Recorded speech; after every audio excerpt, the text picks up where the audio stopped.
And this is more of a straight line wind event. Tornado threat now is going down, except for this one storm that's located to the west of Shawnee. Let's go to max 2, and even the circulation on that one has weakened a fair amount here in the past 5 minutes or so.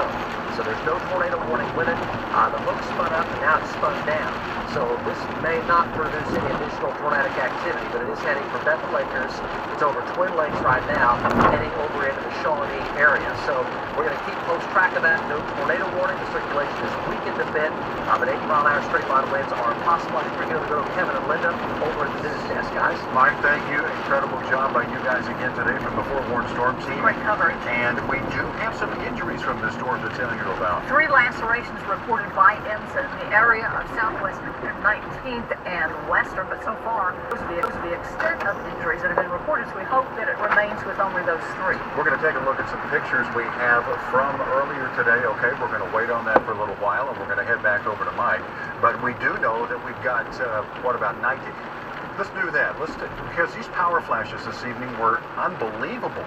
In Moore, you would think something bigger was going through, but it just must have caught these transformers just right, because unfortunately, a light show, a lot of people out of power.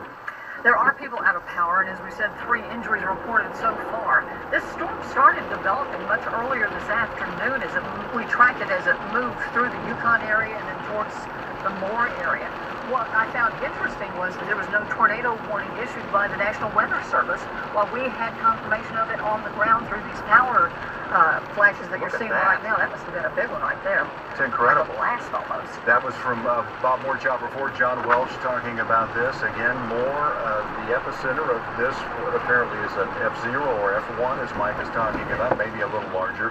But again, the folks in Moore, subject to another spring storm here. Mike says he believes that it was an F1 or an F2 tornado, which indicates light damage. We showed you one of the houses affected. The roof was taken off the top of it.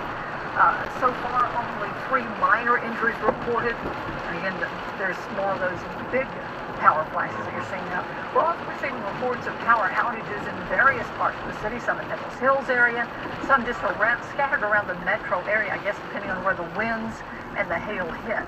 And Linda, at one point during this, John Welsh and Bob Moore Chopper 4 was talking about there could have been 1 or 2 small funnels on the ground at one time, and creating all of this havoc here. We do know that I-35 is shut down in one area because there's an overturned semi working to get that uprighted. We also saw an overturned car. We're not sure if that's from the high winds or if it's from the semi that may have toppled onto. We have some pictures now too. And can you imagine what those cars must have been thinking with those power flashes seemingly right 100 yards away?